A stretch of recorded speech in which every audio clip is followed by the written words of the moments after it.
Assalamualaikum warahmatullahi wabarakatuh. Alhamdulillah wa syukurillah sampura sunun.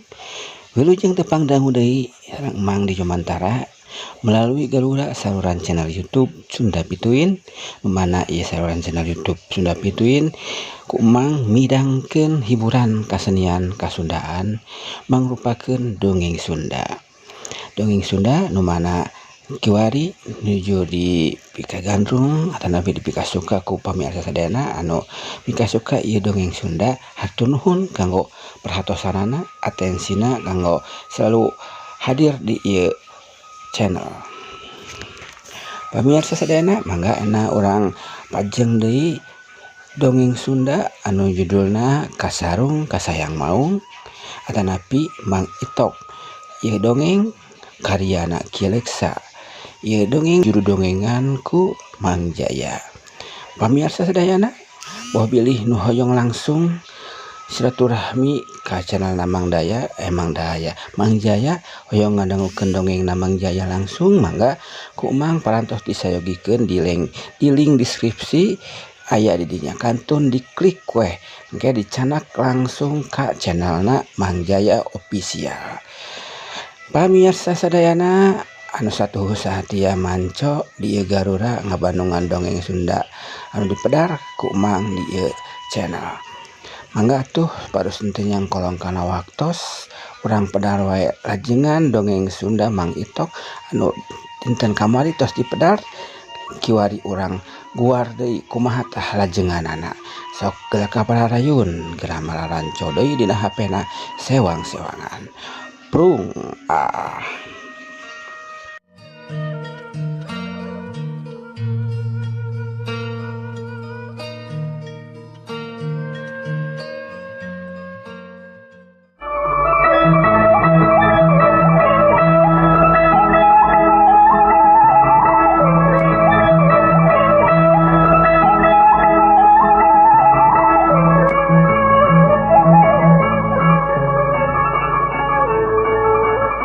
Para mitra anu mulia nu sami-sami ngabandungan dongeng di Mang Jaya official.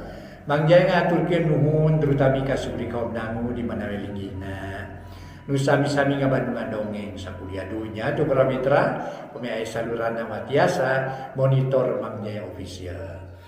Mangga para mitra ayeuna dongeng Kasarung Kasayang Maung dikaraos dicak bagian ke-10 para wargi. 10 episode nya tapi masih kena bagian unggaran lagi itu 10 episode makanya akeun para wargi mugi-mugi tiasa nyugemakeun dongeng Kasarung Kasayang Maung karangan Kileksa dina bagian ke-10 urang lajengkeun wilujeng dadangu.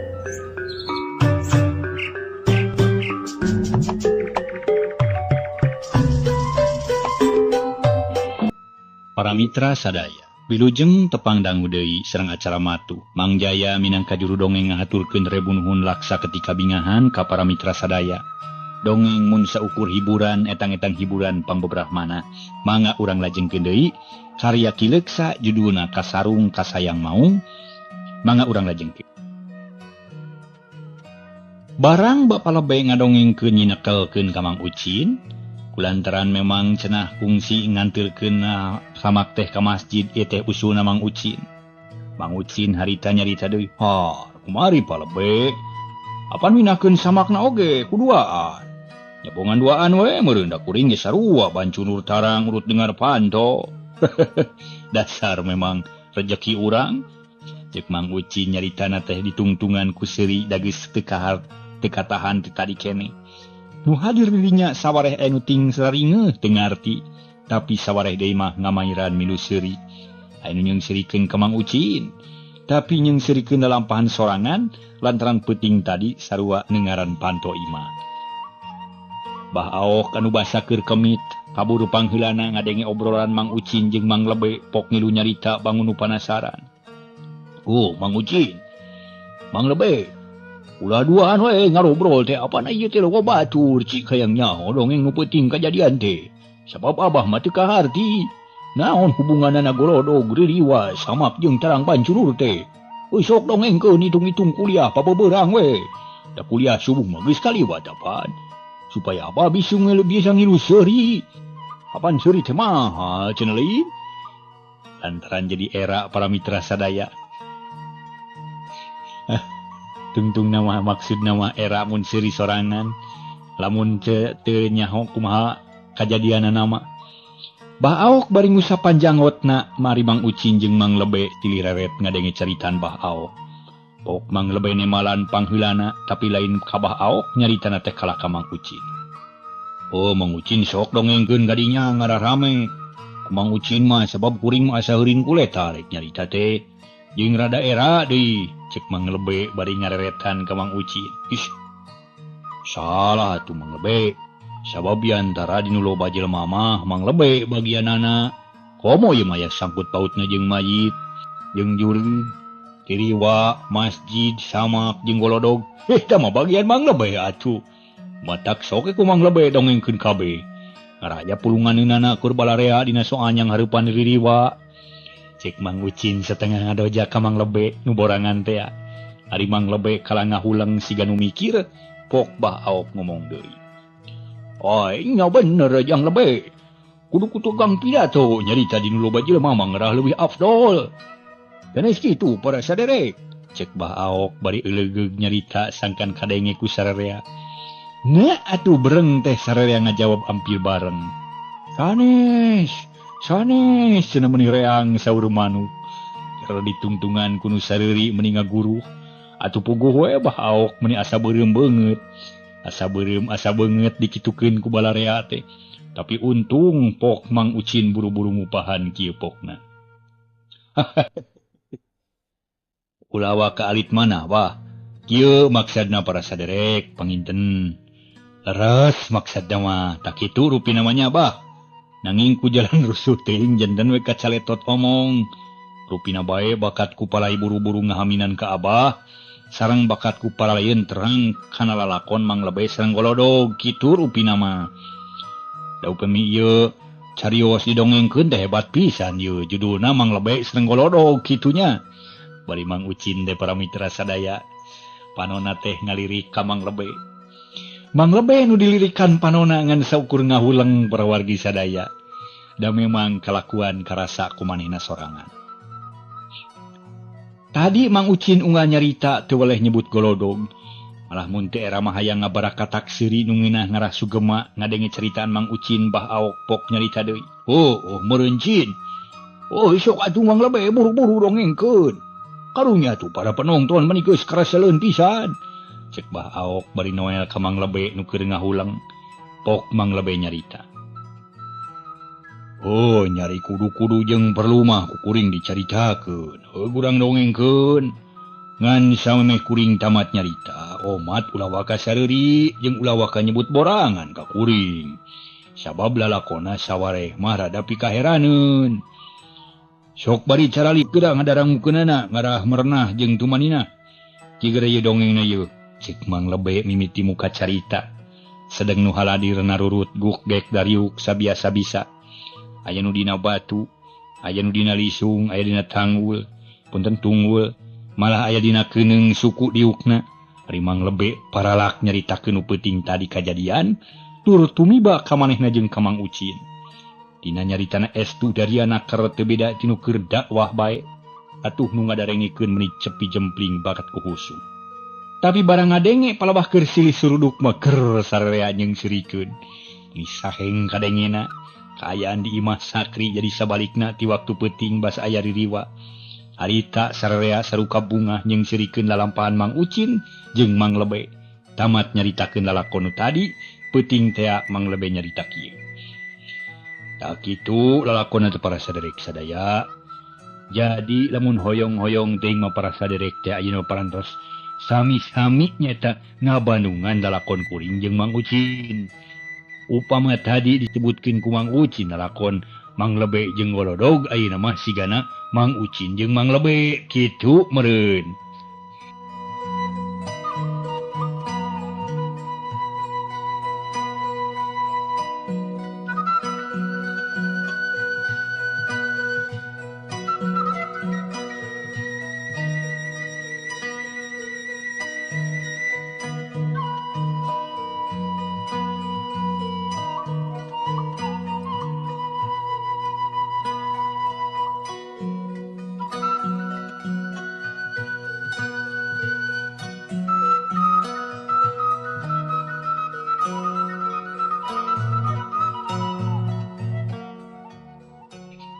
Cek Mang Lebe para mitra sadaya bari ngalilik ka Mang Ucin nu dilirik ngan seukur nyerenge. Terus saterusna Mang Lebe sanggeus ngalirik ka Mang Ucin neruskeun caritaanana. Da sakali deui piatur ti sim kuring teh lain borangan. Tapi teu kuat ku sieun, bilih teu percanten sareng bilih para wargi sadaya ngaraos panasaran mah. Mangawet tingali ku anjeun samakna di masjid. Sareng ngataringali gorodog-gorompok sim kuring, cek Mang Lebe siga nu dines naker. Ngadenge kitu bah aok panujueun. Ok nyarita bari nyang hareup ka balarea siga nu rek pidato. Oh para saderek sadaya. Lalakon Mang Lebe teh parantos tamat. Mangga ieu mah urang sasarengan we ngalongok ka bumi Mang Lebe. Sareng cenah kaditu ka masjid urang sami-sami ningali samak. Nu tiasa hiber sapertos permadani kagungan Abu Nawas. Mangga urang sasarengan. Jadi muncul basa ayeuna mah urang teh baris napak tilas kitu tah. Kajadian-kajadian nu tumiba ka diri Mang Lebe kitu meureun nya. Cek Bah Aok bari leos init pangheulana muru ka masjid. Pring jalma-jalma kabeh naluturkeun ka Bah Aok. Bareng jeung kajadian kitu, arwahna Nyi Rustiah nu keur kumalayang harita geus nepi ka hiji astana. Lantaran Nyi Rustiah terus-terusan yang antara badagna kabeneran manehna ngambeuk seungitna kembang samoja. Terus disusul nepi ka tepi kana tangkalna. Barang breh ku Nyi Rustiah katempo aya tutunggul kayan taneuh beureum, masih keneh beureum. Di luhur lobah kekembangan nu ngahaja diawur-awurkeun ku kulawarga Nyi Rustiah.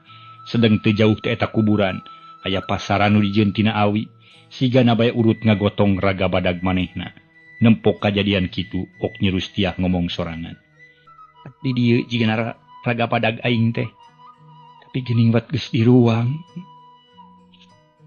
Kumaha ngagalina da aing mah teu mawa pacu. Aing mah aya we pikiraneun teh kapanggih ku kapanggihna keukeuh we hese. Tapi rek diakalan ku aing sabisa-bisa. Cek Nyi Rustiah bari kalayang ngadeuketan kana tutunggul. Geus kitu peledug Nyi Rustiah ngarobah jirimna ngajadi haseup. Tuluy eta haseup asup kana ruas awi nu ngahaja dikubur di dinya. Ngan tungtungna ditololkeun saeutik. Teu lila eta haseup teh geus bijil deui, malah jiga leuwih loba tibatan tadi. Lila-lila haseup teh muter terus ngagulung ngajadi hiji. Gulungan beuki lila beuki leutik. Parang tek tungtungna cileg. Jadi hiji makhluk nurupana jeung bentukna teu beda ti mayit nu geus meunang mungkus ku boe. Palebah sirah jeung sukuna dibeungkeut. Ngan beda ieu mah hirup leumpangna teh. Hapunten, ngan bedana ieu mah hirup leumpangna teu ngalengkah tapi ngageuleuyeung maju, pok eta mayit nyarita sorangan. Burung kapanggih geuning. Rek balik we ayeuna mah ka Cihanyuang. Tapi mah capek maju sorangan mah. Kabeneran aya keur tutumpakan. Rek tumpak pasaran we merada gancang. Jadi bisa tereh tepi, cek Nyi Rustiah bari geuleuyeung maju ngadeuketan pasaran. Barang geus tepi pok Nyi Rustiah nyarita deui. Tiungan pasaran oge geuning. Nya itu geuning tu luhureun kuburan rek dipasangan we heula. Ngarah ieuh teu panas teuing. Mangkaning poe sakit panas. Cek Nyi Rustiah bari geuleuyeung para mitra ngadeuketan kuburan. Gap tiung pasaran teh dicekel. Geuleuyeung nyampeurkeun deui kana pasaran, rap tiung pasaran dipasangkeun kana urutna.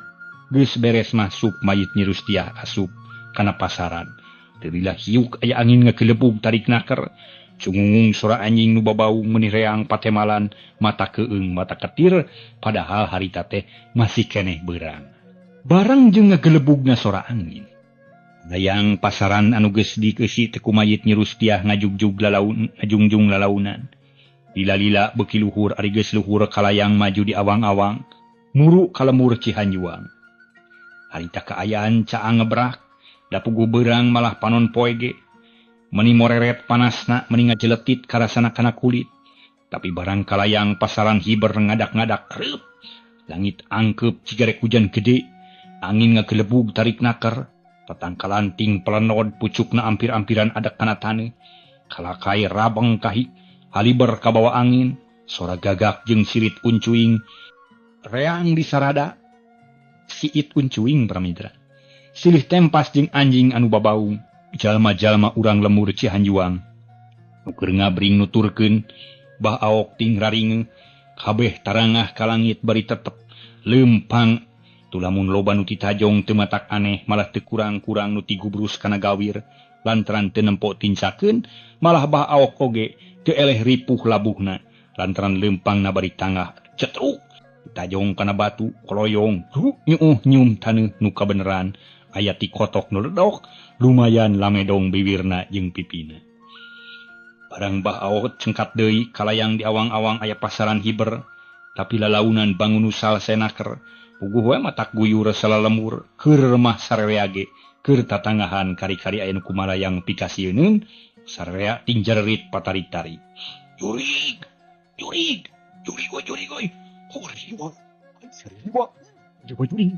cenah ceuk meuning reang pataremal anjing babaung kaayaan di lemur Cihanjuang robah deui. Lamun tadi isuk rame kuno sariri saruka bunga, ayeuna sabalikna rame kuno tingjererit mata ketir, beretak lalumpatan tepuguh tujuan.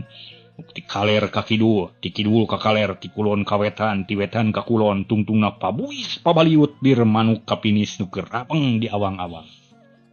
Di antara nanu pabaliut teh para mitra, jalma-jalma nu keur sieun, di bibir imah aya hiji lalaki nu keur ngajanteng nangtung bari nangkeup harigu. Panona teup seukeut kana pasaran nu keur kakalayangan di awang-awang. Dina panona tinggarendang ku Cipanon lila-lila mah curucud. Cipanona marurag. Meni murubut horeng eta teh tayalian ti Sakri salakina Nyi Rustia. Sakri kacida pisan ngarasana langsana. Jeung kacida ngarasa tunggarana. Hate asa dikerihan ku hinis peurih ngajeleti taya papadana. Sajabati kitu ngarasa wiwirang di kolong catang. Nya gede nya panjang.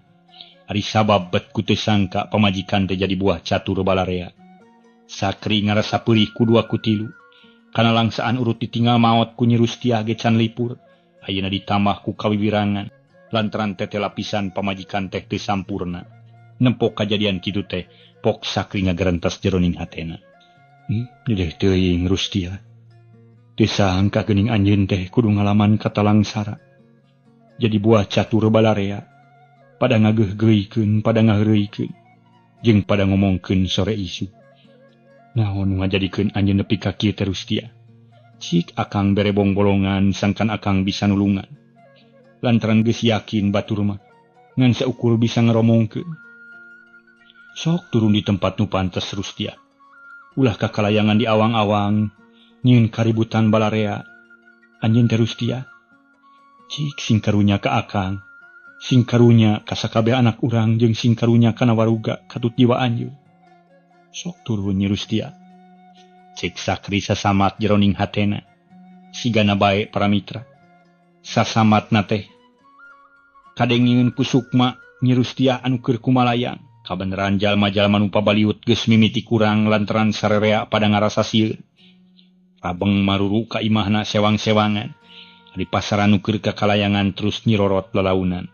Ngadeukeutan imah Sakri kalayan kabeneran pisan panto imah teh molongo dipeuting kene. Atuh sirorot sup pasaran nu si mayit Nyi Rustia teh asup ka jero imah. Geus di jero imah tuluy eta pasaran turun lalaunan. Tungtungna jelek pasaran teh ngabagug di tengah imah nu ngaler ngidul. Sakri nu keur ngajanteng nangtung bari neuteub para mitra sadaya. Kana pasaran meni ngaranyug nyaksian kajadian kitu pok ngomong sorangan, ya Allah ya Robi. Mun kieu kajadianana teh lapisan. Nu kumalayang teh Sukmana pun bojo. Duh Gusti Maha Agung. Mugi Gusti masihan pitulung sangkan Sukma pun bojo. Kitu deui kurungan pun bojo tiasa sampurna. Sukma pun bojo mugi katampi ku Gusti. Kurunganana tiasa katampi ku bumi. Pun bojo sing ditampi iman Islamna. Dihampura dosana. Sing ditebihkeun tina siksa kuburna. Kalayan kaing rahmat katut syafaat ti Gusti. Pamirsa sadayana anu masih keneh satia satuhu manco di Garura di channel dina Bandungan dongeng Sunda nu dipedar ku Mang. Kanggo pamirsa sadayana hatur nuhun kanggo atensina kanggo dukunganana masih satia satuhu manco di Garura channel. Keluari dongeng anu dipedar nyata dengan judul Kasarung Kasayang Maung eta napi Mang Itok. Mangga orang lajengkeun ieu dongeng kumaha lajenganana sok ka pamirsa sadayana geura mararanco deui dina HP-na sewang-sewangan. Prung.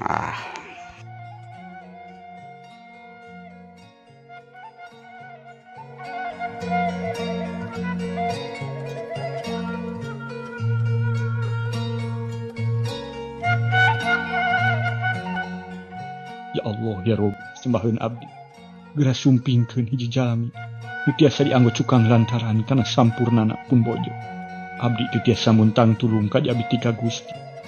Cek Sakri Paramitra, manehna sasambat ka Gusti Allah sangka dijait tina kawiwiranganana. Geus kitu mah koloyong Sakri leumpang lalaunan nyampeurkeun ka imahna.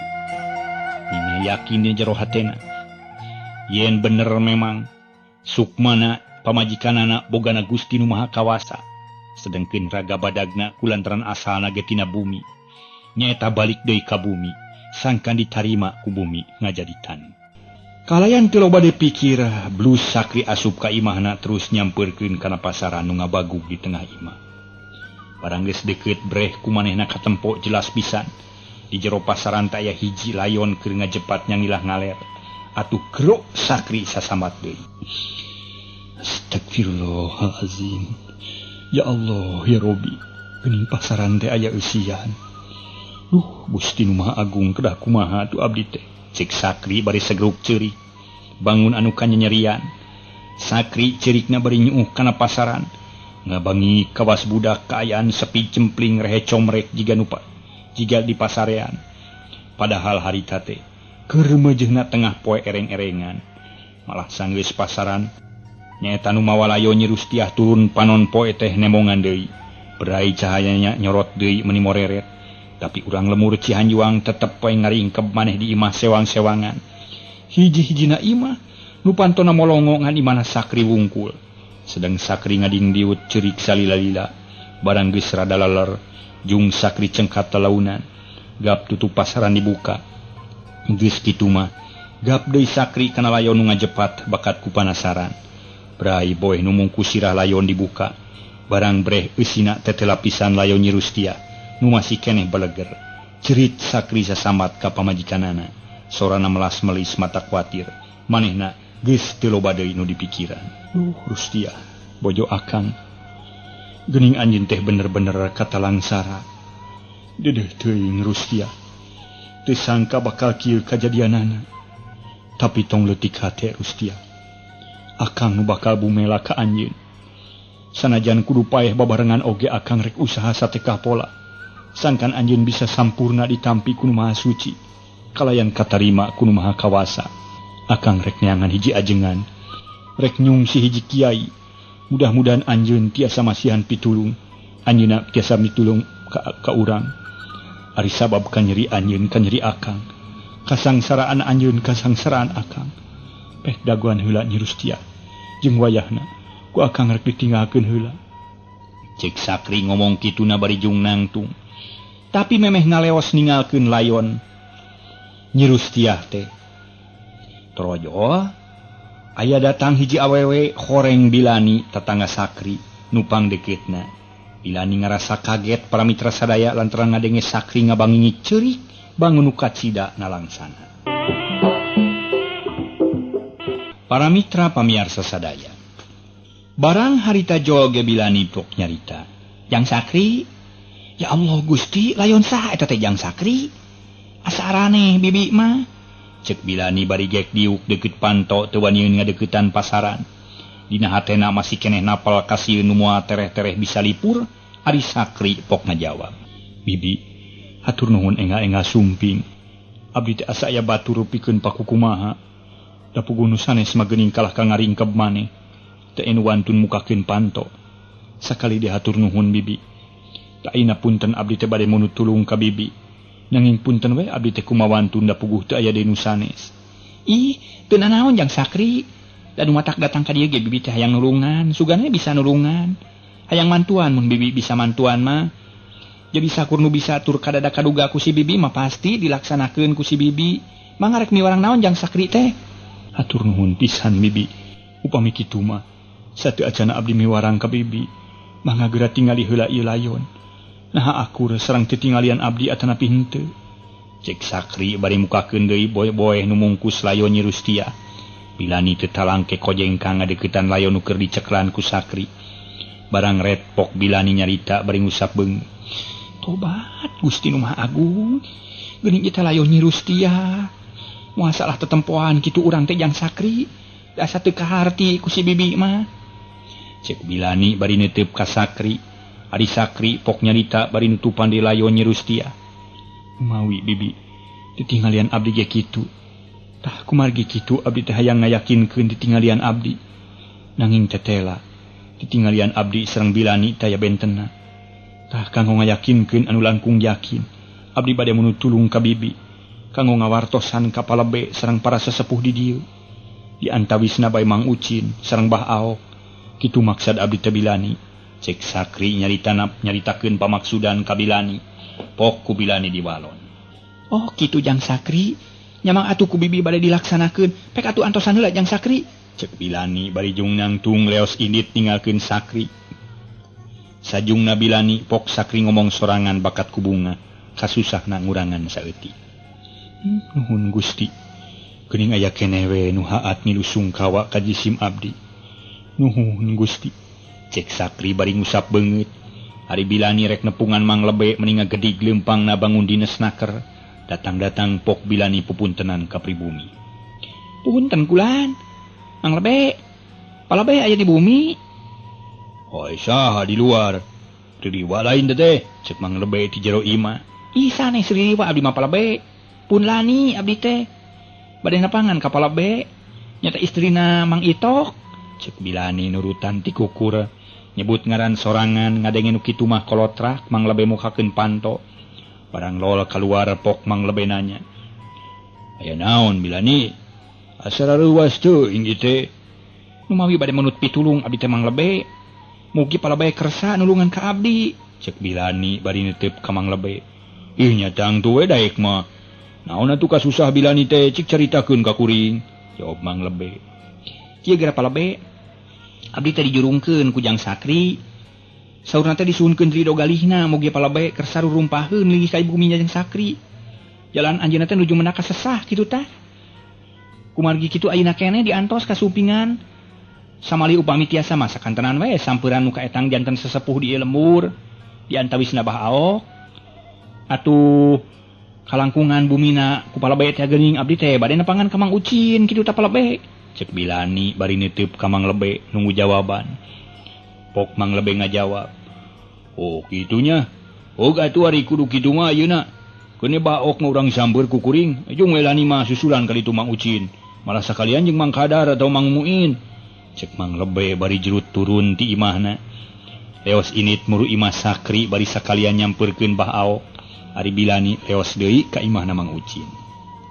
Gancangna carita para mitra. Di imah Sakri geus loba deui jelema samalah lain ngan saukur sesepuh wungkul. Tapi tatangga Sakri oge geus loba deui nu daratang ngan ayeuna mah kaayaan beda jeung tadi. Suka seuri henteu sing jararit henteu tapi ayem tentrem siga nu poean maot. Nyi Rustia sararea milu bela sungkawa ngarilu sedih jeung ngalangsa malah teu kurang-kurang carinak dak lumar cimata. Lantaran ngilumang watirkeun ka Sakri jeung kulawargana. Tatanggana nu teu kabagian diuk di jero imah narangtung di pipir. Bari tinggereneng lalaunan ngobrolna teu waraniun tarik jeung eueun nu seuri seutik-eutik acan kabeh aralum. Sedeng di jero imah harita ge geus narayung bari baradami. Sararea geus nyaraksian ngayakinkeun rempok kana beungeut nyelayo Nyi Rustiah dina kaayaan kitu pok Mang Ucin mimiti deui ngabalakakeun muka carita. Ngan sakali ieu mah caritaana dariana. Para saderek, para bapak, miwah kasadayana nu hadir di ieu tempat. Simkuring ngawakilan Jang Sakri nuju meunang ka sesah. Kumargi kitu Jang Sakri teh masih keneh warga kampung Cihanjuang. Janten kasusahna hiji warga sami sareng kasusah urang sadaya. Ujalaran kitu sumangga ayeuna urang sami-sami ngarengsekeun ieu pasoalan. Urang garap kusadayana, urang pada mikiran, urang pada narekahan, sareng urang pada narung. Tah minang kabubuka mah cekap sakitu bae. Kanggo salajengna sumangga nyangakeun ka Bapa Lebe. Cek Mang Ucin bari nunjukkeun inung leungin ka Palebe. Kalayan teu loba nu dicatur pok Mang Lebe ngilu nyarita. Langkung dipayun simkuring ngahaturkeun nuhun ka Mang Ucin anu parantos masihan waktos ka simkuring. Kanggo cumarios ngiring nyarungsum kana ipasualan. Sakumanu parantos disaurkeun ku Mang Ucin tadi, sumangga ipasualan urang sami-sami narekahan. Salah sawios kanggo mecahkeun di pasualan simkuring gaduh usul manawi ku sadayana kasuluyuan. Kumaha upami kuburan Nyi Rustia ti payun urang bongkar deui. Dupi maksud simkuring kanggo ngayakinkeun ka urang sadaya nah naon saleresna nu dikubur di payun. Teu parantos yakin mangga ieu layon urang pula sarade sakumaha ilaharna di urang. Kalian urang laksanakeun langkung taliti supados tiasa sampurna. Kitu usul simkuring kumaha satuju sadayana atanapi henteu. Cek mang lebay bari neuteup ka sararea. Para mitra kaum dangu.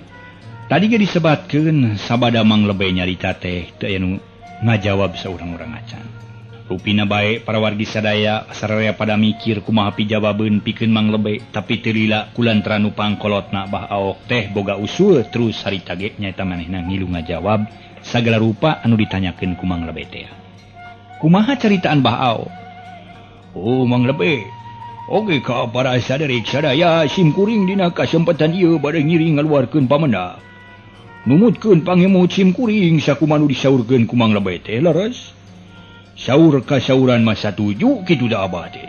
Cek bah aok mimiti namahan sora ka mang lebay. Teu lila mang ucin nyarita. Nya kanggo simkuring ngiringan we kana pamendak mang lebay. Margi rupina bae kanggo ngayakinkeun urang hal ieu teh sae pisan. Taina kari kumaha pamendak para wargi sadaya. Cek Mang Ucin ngareret ka jalamarea para mitra sadaya. Atuh breng sararea ngilu ngajawab nyatakeun satuju. Nireang da puguh anu loba nama kokojo. Kumaha kokojo? Cek pamimpin kitu nya kitu, cek pamimpin kieu nya kieu dir ibarat buntut mah nuturkeun hulu. Ngadenge kitu pok Mang Ucin nyarita deui. Tah hatur nuhun atuh ari sararea satuju mah sareng saluyu. Berarti ieu pasualan teh tiasa dilaksanakeun. Mangatu palebay kumaha teh? Masalah jeung na yeuh, cek Mang Ucin malikeun pasualan ka Mang Lebay anu boga pokalna. Atuh pok Mang Lebay ngajawab. Kieu Mang Ucin. Ieu jalmi nu sakieu seueurna teh urang bagi, satengah ngantosan di dieu, satengah deui urang ka astana ngali kuburan Nyi Rustia. Ngan kada hilap kedah nyanak pacul saja bati kitu. Baok Mang Ucin sareng Mang Kadar sareng Mang Sakri kedah ngiring ka astana. Supados kasaksi naon anu bakal kajantenan engke di ditu. Tak kitu Mang Ucin. Mangadu atur jalmi mah ku Mang Ucin. Cek Mang Lebay ngatur ka Mang Ucin. Ari Mang Ucin teu nyarita deui terus paparentah ngabagi tugas.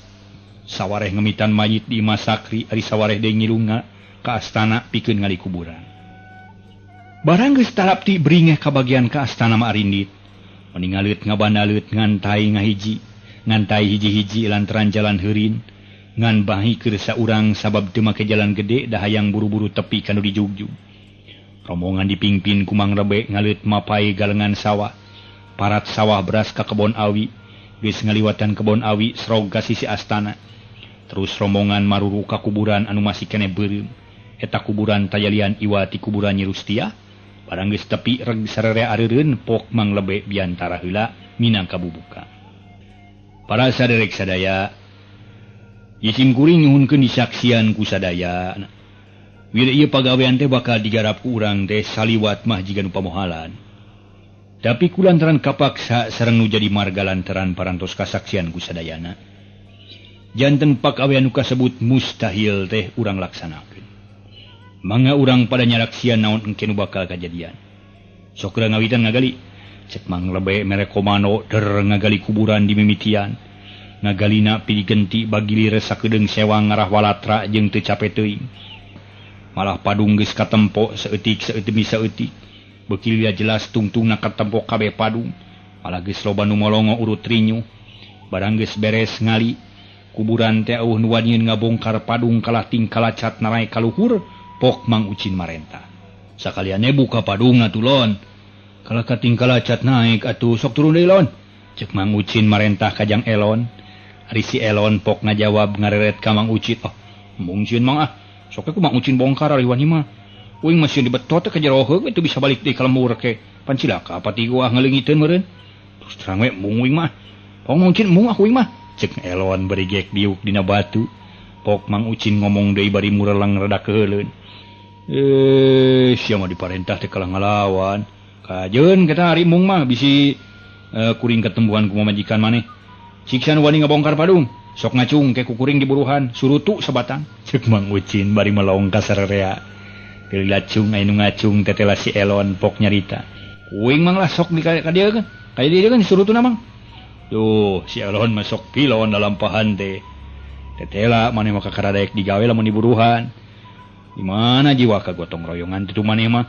Di mana rasa kemanusiaan teh rajeun daek kudu diburuhan maneh mah. Cek Mang Ucin bari mencerong ka si Elon. Ngan Mang Ucin uing mah tadi teh kacida pisan. Boga tulah lamun uing aya nu metot ka jero kuburan tulungannya. Cek si Elon bari jerut turun kana liang kuburan anu geus merebong. Jiga sungut buta nu rek ngalegleg manusia. Sanggeus si Elon aya dihanap gap kana padung terus dijungkatkeun barang breh tetela pisan di jero kuburan dengan saukur tangkal cau. Gedebog cau boehna geus bea kurinyu nganti ngaurutna wungkul nempok itu gero si Elon ngagorowok tarik pisan. Mang Ucin, tangka cau mayit teh. Yang kemana mayitna nya? Cik si Elon bari tangah kanu di luhur pok ku Mang Ucin ditemalan. Naon Elon? Dedengnya teh tangkal cau. Sing bener sia nyarita teh kawas lain ka kolot teh lalampahan teh. Sok bongkar padungna kabeh. Cik Mang Ucin marentah deui ka si Elon sedang Mang Ucin Ari dina hate mah manigeus teu sabar hayang buru-buru nyaho. Ya jantung ngadak-ngadak ratug tutunggulan malah sakur nu araya di dinya. Sarua panasaran. Ari si Elon teker deui ngabongkaran padung nepi ka geus kabeh. Barang geus dibongkar kabeh padungna, breh sarerea ge kenyaksian nu ngagoler dina kuburan teh ngan saukur tangkal cau sagede cangkeng. Sarerea nu nyaksian kaayaan kitu colohok bengong mata simeuteun. Sajongjongan mah teh nu nyarita ngahulang bae bari mencerong kanu ngagoler di jero kuburan. Sanggeus rada lila pok mang lebe nyarita. Tah para saderek sadaya, ayeuna mah ku sadayana parantos kasaksian. Kitu geuning kajantenanana palebah dieu teh lapisan. Urang sadayana parantos eleh mata ku siluman nu nyandak Nyi Rustia. Ku jalaran kitu mah eta kuburan urang bereskeun sing rapi. Layon Nyi Rustia urang pula sarasa kumaha mistina. Sok rada ganjangan margi waktos parantos nyarewek yeuh bilih kabujeng sonten deui. Cik Mang lebe mere parentah ari nu digarawe teu kudu 2 kali marentah. Deker meresan liang kuburan pikeun ngurebkeun layon Nyi Rustia. Barang geus beres bring sabagian jalma baralik deui ka lembur. Sedeng sarawareh narungguan liang kubur. Gancangna carita para mitra sadaya. Teu kedah disebatkeun hiji-hiji kumaha carana ngubur para wargi sadaya. Layon Nyi Rustia dipula sara sakumaha mistina. Sakabeh syarat-syarat dilaksanakeun deui terus dikurebkeun deui kalayan tarapi. Sanggeus kitu mah kaayaan di lemur Cihanjuang tenang sakumaha biasa. Di beurang jalma-jalma jongjon usaha nyiar kipaya ngan henteu ari paudag-udag mah sedang tipeuting tali brasare geunah tumanina taya bancang pakewu teu sieun ku Jurig jeung Kunti. Ayeuna urang tunda carita kaayaan di lemur Cihanjuang. Urang guar atawa urang pedar lalampahan Mang Itok nu rek ka Gunung Galitri. Mang Itok kebat perlampahan ka beulah wetan. Hiji-hijina bekal anu bisa diandalkeun pikeun pituduh jalan nyata cucuk lanak bodas. Unggal mangih parapatan atawa jalan ngolecer jalan-jalan nu teu meunang diliwatan ku Mang Itok sok dihalangan ku lanak. Atuh teu bingung. Mang Itok teh lantaran jalan nu kudu ditincak geus nyata.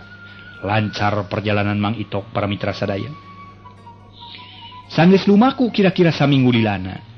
Srog Mang Itok nepi ka hiji lemur nu aya di hiji mumungang nu nengang. Tetempoan bruh breh ka ditu ka dieu. Patempatanana negla cara-cara raang pika betaheun. Pancuran curcor caina ngagolontor herang pika bitaheun. Di hiji pengkolan gok Mang Itok mangih hiji warung di sisi jalan. Mang Itok kacida bunga heunana mangih warung teh. Kalayan teu leuwih pikir deui terus Mang Itok eureun heula di eta warung bari ngagerentas jeroning hatena. Ah, lah kadala. Kabeneran ya warung ya. Ngopi heula lapari. Gek ngecek Mang Itok bari gek diuk dina bangku. Geus kitu pok Mang Itok nyarita kanu boga warung bari ngageberan dadana ku dudukuy. Punten bu warung ya. Bari ngiring reureuh ieu rada lami ieu margi ieu ari sakedap mah kagok bu. Cik Mang Itok pok ku tukang warung dijawab rada kerung lantaran Mang Itok nyarita rada beda jeung batur. Mangga mamang. Bujeng-bujeng rada lami sanaos lami pisan gitu sawios-wios dalah lega ieu tempat mah. Lupi ngaleutna bade ngagawa naon mamang? Na bade cikopi teh nepi bandrek. Cek tukang warung bari neuteup ka Mang Itok kabeneran pisan. Di warung teh lowong taya nu jajan ka Wasasari, Mang Itok pok ngajawab. Tong cikupa, tong cikopi, wah bunrak banget, citeh tubruk we kuring mah.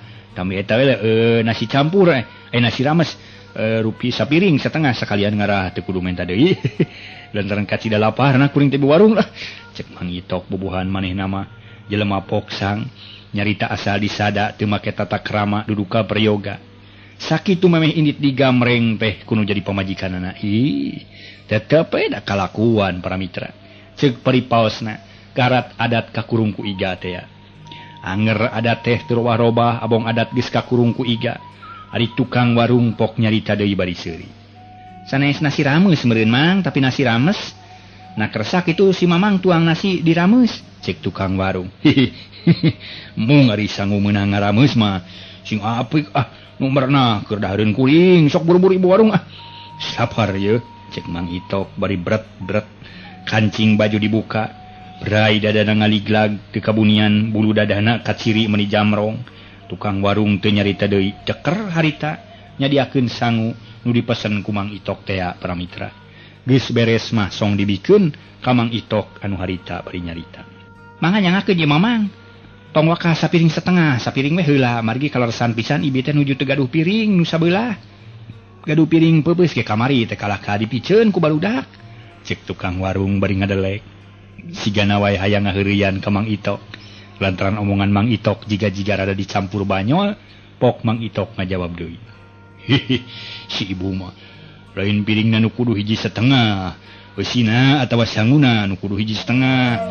Kela ibu tong maka ngajak debat ka kuring rek dahar heula bisi kabuhulan ye. Daharna bari debat supir mah. Cek Mang Itok bari ngahabak. Habak dahar meni sasamuilan. Lak neureuy siga nu nikmat naker. Tukang warung itu lo bade carita. Baik tukang warung diuk dina bangku paranti panon.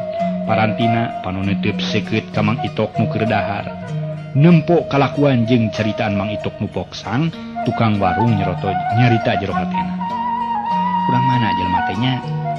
Kakara tepung tapi caritaan siga nu geus wanoh lila.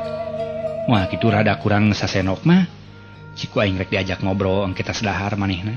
Cek gerentes tukang warung bari leos nyampeurkeun hawu. Terus ngasurkeun seuneu teu lila gek diuk dina urut tadi. Mang Itok sanggeus daharna pok nyarita ka tukang warung. Piring hiji ge wareg geuning bu warung Santong ditambah sebelah deui lah bisi teu kadahar. Dasar beuteung kuring mah geus ngarti nganyahokeun kana teu boga duit. Ye sian piring hiji ge seubeuheun geuning. Cek Mang Itok sok nunda piring dina meja. Geus kitu kop kana seumat bungkus pindang terus dipake nyenghil. Tukang warung kaget pok nyarita. Is Mamang, ulah ku seumat atuh nyenghil mah. Buyar tu bungkus pindangna. Ku ye geraya, cek tukang warung bari kojengkang nyokot suluh sateuk-teuk. Song dibikeun ka Mang Itok puguh we Mang Itok mending ngarenyag pok ngomong bari nyorongot. Allah, kira aku kuring kudu nyokel ceuhil ku suluh sagede bitis. Atuh singga bleg kinten-kinten atuh bu warung. Nyenghil ku suluh sagede kitu mah beak jeung huntu-huntuna. Lah kitu bu Kawukeun anggur suluh mah. Teung teuingeun si ubu mah. Cek Mang Itok bari unur-unuran teu daekeun narima sih piwelas ti tukang warung. Pok tukang warung ngomong deui. Heuheuy deh. Kuring mah lain ditanyenghil ku suluh sagede bitis. Tapi maksudna heug nyumitkeun saeutik kira-kira sagede tungtung nyere. Geus kitu kakara dipake nyenghil pan beres tah. Ulah make seumat bungkus pinang kitu maksud kuring teh Mamang. Nya. Tetela bodoh kuring teh. Sok atuh kadeukeun bu warung Cek Mang Itok gap nampanan suluh disodorkeun ku tukang warung. Terus nyebit saeutik kira-kira cukup keur nyokel ceuhil. Geus kitu mah song suluh dibikeun deui ka tukang warung. Deker Mang Itok nyenghil meni peureum beunta. Tukang warung gap kana piring urut dahar Mang Itok terus dibawa ka tukang rek dikumah. Geus beres solongkrong nyampeurkeun deui ka Mang Itok. Parentah tugas parantos datang deui nya mangga urang lajengkeun dongeng enteng para wargi. Tadi ge disebatkeun tukang warung teh hayang mawa ngobrol ka Mang Itok. Mamang, si kuring rek tumanya ka si Mamang. Mamang teh sahaja nengan di mana lembur matuh banyar karang pamidangan. Bade angkat ka mana nu diseja atanapi mulih ti mana?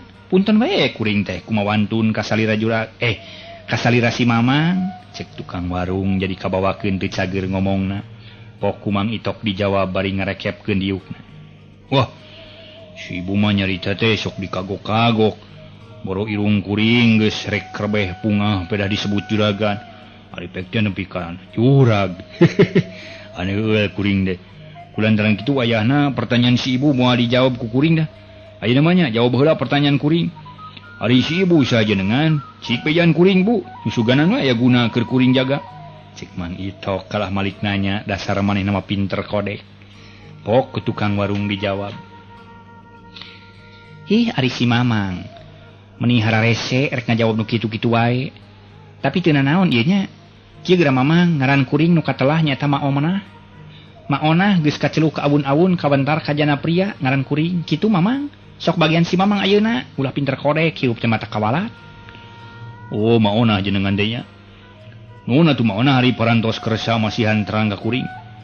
Dina bagian kuring disada nyata nyebutkeun ngaran sorangan nurutan embe. Sok banongan sing tenget. Sawu ngarong kuring mun disebut kabeh nyebutan ge moal mahi sajam. Ayeuna rek dibejakeun sawareh ka Maonah kieu geura ieu. Ngaran kuring teh eleh sohor ku ngaran Maonah. Ngaran kuring dimimitian ku Tan Itok Kusumah Direja Jaya di Kusumah Jajaka Tali Korang Permadani dina bujur monyet. Tah sakitu ngaran kuring anu parenting nama. Ngan bisi Maonah hoream ngapalkeun mah sebut we nyaeta Tan Itok kitu. Maonah sakitu ngaran kuring cek Mang Itok. Yang nyira jiga nu nyeri beuteung cikikik Maonah seuri pok nyarita. Heuheuy deh. Mending ngemplat kitu ngaran teh. Na teu lieur ngapalkeunana, kuring mah rek milih Itok we lah nu babari disebutnya. Lantaran asa gampang lamun tungtung natok mah contona batok, beletok, litok, beletok, borontok, santok, getok, betekok. Tah kulantaran kitu Mang Itok ulah ayeuna sok ayeuna mah geura jawab pertanyaan kuring nu sajen. Ceuk Maonah bari mengkek piserieun pok Mang Itok nyarita. Ih, kuteung teuing ari Maonah mah.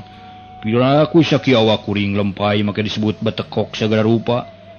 Tapi kajeun lah rek sabar we kuring mah. Sabab rumasa di pangumaraan. Ari maksud kuring datang ka dieu teh tajalian rek neangan hiji gunung nu ngaran Gunung Galitri. Ari lemur kuring katalah di Cianjuang. Pernah nanti dia ka Cidajauhna. Malah kuring ge nepi ka beak waktu saminggu nepi ka dieu teh. Tah, kulantaran kitu kuring ka Cida nganuhunkeun ka Maonah. Nu parantos kersa mariksa kasim kuring sakalian kuring teh bejaan ku Maonah di mana ari Gunung Galitri. Jauh keneh ti dieu tah geus deukeut. Cek Mang Itok bari neuteub seukeut ka Maonah. Sedang Maonah ngadenge pertanyaan Mang Itok kalah kamolohok siga nu teu percaya. Lantaran memang Maonah teh geus apaleun pisan ari ka Gunung Galitri mah. Da pugu geus kasohor tempat nu angker kawantar loba dedemikna Gunung Galitri. Menang sajongjongan mangahuleng bae Maonah. Manehna jiga nu mikir ulang naker. Na bejakeun atawa ulah. Ari sabab lamun Gunung Galitri dibejakeun ku manehna sok sieun katempuhan buntut maung. Lantaran geus aya puluhna jalma nu ngajugjug Gunung Galitri tara balik deui. Nu matak Maonah ge teu buru-buru ngajawab ditanya kitu teh, tapi lila-lila mah pok Maonah nyarita ka Mang Itok. Heula Mang Itok. Ku kuring moal bakal dibejakeun tapi jawab heula pertanyaan kuring kalayan daria ulah dicampuran ku banyol. Ari sabab hal ieu teh kacida tak heran keur kuring mah. Ari Mang Itok terang ti saha aya Gunung Galitri sareng naon nu diseja? Cik terangkeun heula ka kuring. Susuganan kuring bisa mere pamanangan ka Mang Itok. Sakan Mang Itok ulah nepi ka panggih jeung balai, penak sareng lara, tepung lawung sareng kabingung sarta ulah nepikeun kas kasarung nyasar ka nyalampah. Sok terangkeun heula Mang Itok. Cek Maonah daria naker sorot panon bener-bener jiga nu ngarasa hariwang. Mang Itok ge ari nempo kaayaan Maonah kitu mah teu wani deui heureuy. Pok Mang Itok ngajawab kalayan daria naker. Daria teh serius pramitra. Waktosna kabujeng seep. Pamirsa sadayana urang cekapkeun heula dugi ka dieu nya pedaran dongeng Sunda nu ku Mang dipedar dina channel ieu dina judul Mang Itok atanapi ka sarung kasayang maung. Urang tenden dihandeuleum hieum, urang tunda dihanjuang siang, paranti nyokot ninggalkeun. Insyaallah enjing urang samper deui, urang pedar deui ieu lajenganna carios nyambung anu judulna kasarung kasayang maung. Ti bangsa ku admin hatur nuhun kanggo pamirsa sadayana anu teu satia satuhu manco ngadukung ka ieu channel. Hapunten sagala kakirangan sareng kalepatan Mang dina ngadarkeun atanapi ngupload ieu carios dongeng salaku hiburan kanggo pamirsa sadayana. Sakitu papiatur wabillahi taufik wal hidayah. Wassalamualaikum warahmatullahi wabarakatuh. Jaga.